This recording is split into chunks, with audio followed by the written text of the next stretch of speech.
What up, YouTube? T-Movies here. Now, yes, I of course talked about the my 10 favorite lead actor performances. So now it's the lead actresses performances. So here are my top 10 favorite lead actress film performances, I should say, of 2019. All right, coming in at number 10, I'm going to add Florence Pugh for Midsommar.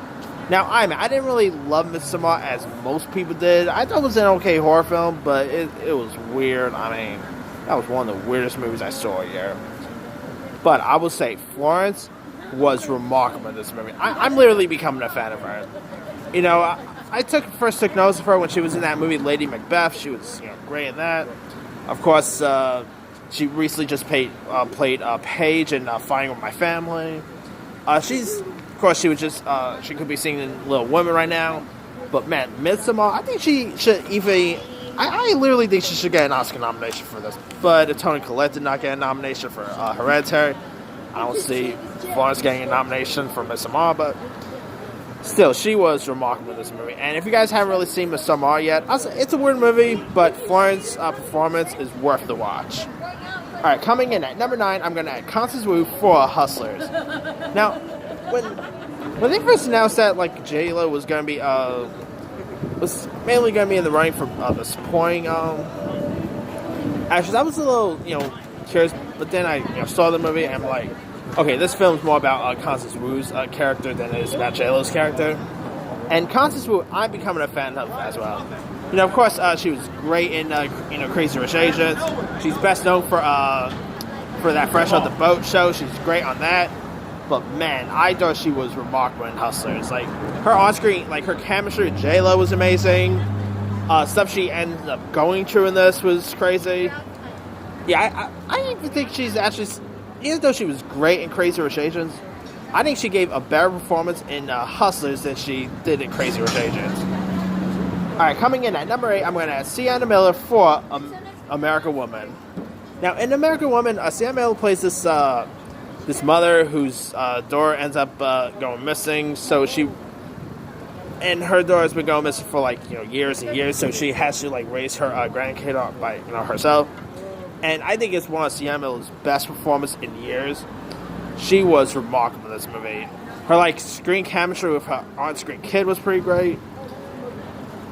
You also had some other folks in this, you had Aaron Paul, Christina Hendricks, but man, Sienna Miller was incredible here, and I've always been a fan of Sienna Miller. I always found her to be a very underrated actress, and here she really showcased her talent, and I kind of want to see her make it more of a comeback in the near future, because I think she's great. Anyway, coming in at number 7, I'm going to add Aquafina for The Farewell. Now, of course, she's another Crazy Rich Asians co-star. But man, Aquafina, she's best known for comedies and all. But man, when she did The Farewell, I'm like, yeah, this girl has not just comedy acting chops.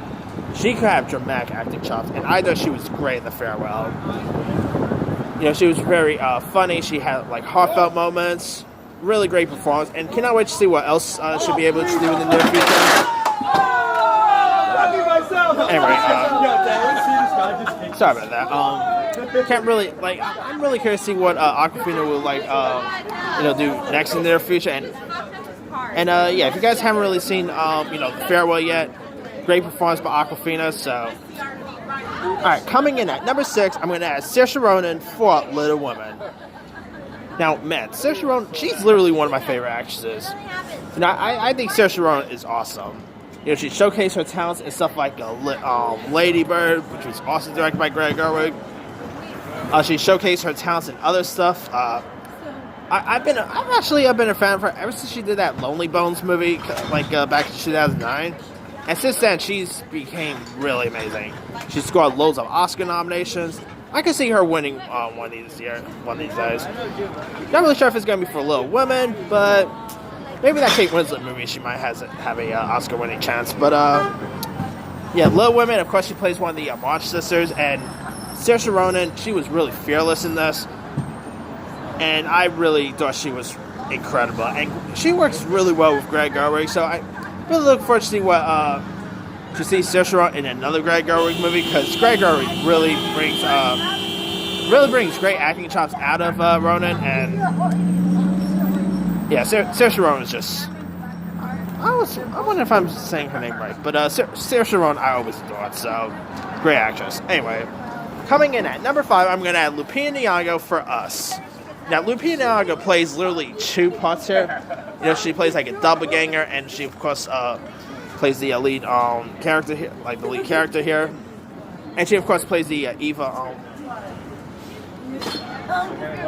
Anyway, of course, Lupita Nyong'o plays the evil version of herself, and Lupita Nyong'o, of course, she won an Oscar for. Of course, she won an Oscar for 12 Years a Slave. She of course been stuff like Black Panther and all, and Lupita Nyong'o was incredible in Us. Like her performance here was.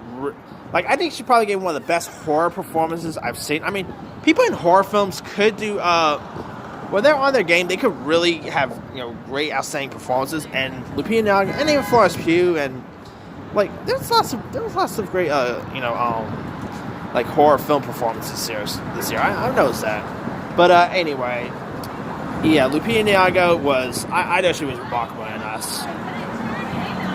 All right, coming in at number 4, I'm going to add Charlize Theron in Bombshell. Now here, of course, she plays the role of Megyn Kelly, and Charlize Theron. She can play a real-life person well. We of course seen her play a serial killer, who's of course Aileen Wuornos, a monster. She of course played stuff like from comedies to suspense. But man, I thought she was a great Megyn Kelly.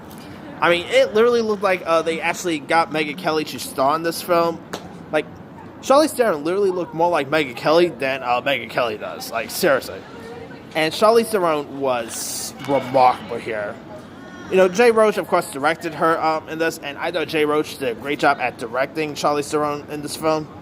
And her on-screen chemistry with the other females here, like Nicole Kidman or Margot Robbie, was great. Of course, she's one of the women who ends up accused, speaking out about Roger Ailes, sexually harassing her and all.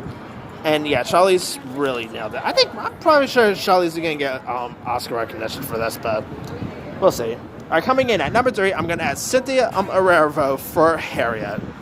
I thought Cynthia was great in this movie. She really embodied the role perfectly as a Harriet Tubman. There's been other actresses who have played Harriet Tubman before, but man, Cynthia really took that role to a whole new level. She was fearless in this movie. And she literally she really embodied Harriet Tubman very well. And I'll be shocked if she don't get an Oscar nomination. Now, I don't know about when, but yeah, I'll be really shocked if she don't get any award recognition. Anyway. Alright, coming in at number 2, I'm going to add Scarlett Johansson for Marriage Story. Now, I've always been a fan of Scarlett Johansson's acting. Of course, she had great voice acting in Her. And she's been in some other great stuff, but most notably the MCU and all. But man, her performance in Marriage Story will get her Oscar recognition. Her playing like this actress to this who's about to have a divorce from this from her dear director, played by Adam Driver. Driver and Johansson's performance in this was great. I've already mentioned this, but the scene when Driver and Johansson is arguing, that is one of the best performances I've seen out of actors this year. One of maybe the best single moments I've seen this year. And yeah, like that, I didn't really love Marriage Story as most people did, but man, this movie is still a remarkable film and really great script. And yeah, if you guys haven't seen Marriage Story, it's on Netflix. A bit depressing, I will admit there, but man, the performances that Driver and Johansson give in that are amazing. So I'll be shocked if Johansson don't get any award, any Oscar recognition for this, but I'm sure Adam Driver will, but I'll be shocked if Johansson doesn't get some. Alright, my number 1 favorite lead actress performance of the year goes to Renee Zellweger for Judy. Now, this is my favorite to win the Oscar for Best Actor. She, of course, she has to be nominated first, but I'll actually be shocked if she don't get an Oscar nomination for this, and I'll probably be more shocked if she don't win this. Because, like, I'm not kidding. If I was to, if I was responsible for the Oscars, I will literally give Renee Zellweger a nomination and give her the win. Because she gave probably one of the best female-led performances of the whole year. Her playing Judy Garland was incredible. She embodied Judy Garland well. She sang perfectly as Judy.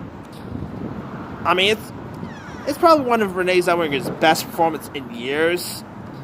And it was also a nice comeback for her, too. So, perfect performance. And literally, Judy is also in one of my... I'm going to do my top 10 favorite movies of the year, maybe either tomorrow, probably. And spoiler, Judy is in that list. Judy is a really terrific film. I mean, great film about one of the iconic singers and actresses, Judy Garland. And stuff that Renee Zellweger had to go through in this was incredible. Great makeup, great drastic changes here. Such one of the best performances of the year, in my opinion. So that's why Zellweger is number one here. Alright, that's pretty much it. Let me do the quick rundown. 10, Florence Pugh for Midsommar. 9, Constance Wu for Hustlers. 8, Sienna Miller for American Woman. 7, Aquafina for The Farewell. 6, Saoirse Ronan for Little Women. 5, Lupita Nyong'o for Us. 4, Charlize Theron for Bombshell. 3, Cynthia Erivo for Harriet. 2, Scarlett Johansson for Marriage Story. And 1, Renee Zellweger for Judy. Now, there's some other nominees, like some other performances I probably could have also added. Let's see, Joey Turner-Smith for Queen of Slim. I added Dan Kaluuya in my best lead actor performances. Smith was pretty great in Queen of Slim as well. Naomi Watts for Loose and The Wolf Hour was good. Jessica Chastain for It Chapter 2. I'm not kidding, Kristen Stewart was really great in the movie Seabird. I know lots of people hate Kristen Stewart and all, but she's a great actress. I don't care what anyone says. I mean, I could probably do the top 20, but because there were some really great female-led performances this year. Anyway, let me leave it to you guys. Who are some of your favorite female-led performances, or I should say female-led film performances of 2019? Drop a comment below. Don't forget to like, subscribe, hit that bell for more notifications. This year's Team Movies signing off.